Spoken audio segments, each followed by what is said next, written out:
Alright, today in the workshop I'm going to make the world's easiest, cheapest automatic Fisherman out of 1¼ inch PVC. We've got a 20-inch piece here, about 2.5 here, two, a 45-degree angle, a 90-degree angle, and then about 15 inches of 1/2 inch CPVC, a coat hanger. This is a stainless machine screw and wing nut, and some duct tape. Now, if you can get a coat hanger that has this cardboard thing on it, get those instead, and I'll show you why here in a little bit. But that's going to make our automatic Fisherman, and let's get going. So the first thing we're going to do is drill a couple of holes, and I use these numbers to line up the holes. And this is a 7/32 bit, but you know, it doesn't have to be precise, and I'll show you what it looks like once I've got those holes drilled. All right, here we are. We've got 3 holes. These 2 just go through the top layer, and then the third one goes all the way through. And that's all we have to do for the long piece.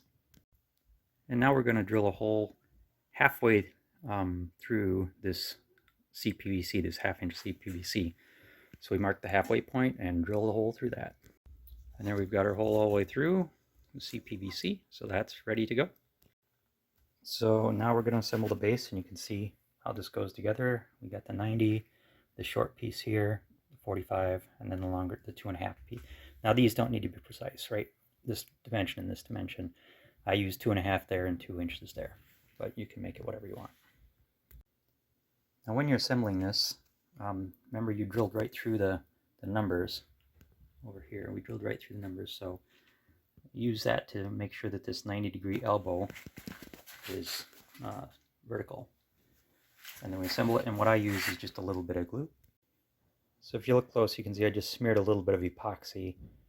You know, you don't have to use the PVC glue because we're just making these so they don't spin. We don't have to hold water or anything like that. So smear a little epoxy in there and get it assembled. Okay, and then once you have these together, you see the 90-degree angle, that little 2-inch piece just is used to hold these together. You've got a 45, and then that little 2.5 inch sticks out here, and that's your handle for where your ice fishing pole goes. And the way this all goes together is that little bolt, that machine screw, goes up through the third hole, through the hole in that CPVC, and it's ready to go. So now we just have to make the mechanism on the front, and we'll be in good shape. Alright, so for that little latch mechanism, we're going to cut right here on the coat hanger, and then right about in the middle here. And then we're going to make a little bend, and I'll show you what that looks like. Okay, so this is what our piece looks like before we start bending it up, and now I'll bend it up for you. So our first bend here, we take that straight piece, and you fold it over, and then you bend it up like that, so you get that nice little S hook. Then the other end, you bend 90 degrees and 90 degrees again, and that's halfway done. Now back to the coat hanger, we're going to cut this piece off, and we're going to use that next. And the next piece is simple, it looks like that, and then we're going to put them together, and I'll show you how that works. So now you're going to join these two together, and this piece is going to stick out the opposite direction that that's bent. And I'm going to duct tape them, but you could probably braze them or solder them or whatever you have, but duct tape is easy. And then once it's duct taped on, you've got it like that. So you've got this piece pointing forward, this piece pointing backwards and down, and that's at a 90-degree angle to that. And then I'll put it together and show you how it works here. So this little hook piece goes in one of these 2 holes, depending on which one you want to use, like that. And then you assemble the rod, and I can't do that with one hand, so hold on. Okay, so there it is assembled, and obviously the fish line runs up through this little S hook there, and when there's any kind of pressure on that, it sets the hook.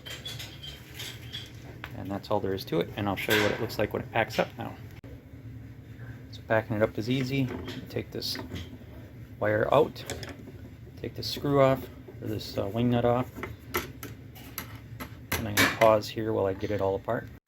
And you take parts and you put them in the tube, And then you put this machine screw back through there. Hold on a second. Alright, and it's all together and nothing slides out. So it's all self-contained, portable, and ready to go. And before I told you to look for coat hangers with these cardboard things on them.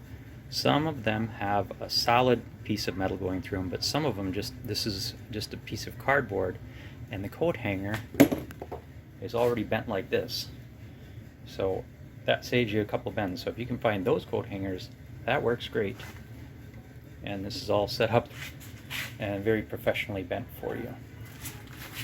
So that's why I would look at those. But there you have it.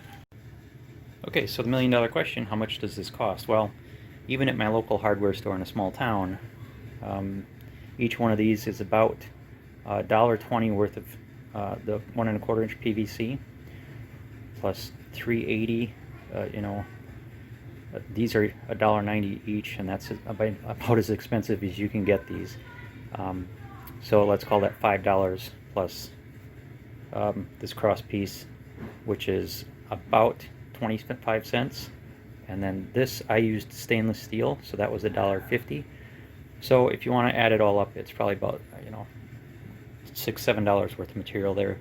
Even at the small town hardware prices, if you go to the big box store, you can easily make these for under $5. So there you go. Have fun and enjoy. Oh, and the coat hanger I didn't include. You can probably buy or get those for free at the thrift store, or just cut them up out of your closet. So there you go. It's all set, ready to go. Little fish sets the hook, and everybody's happy, except for the fish.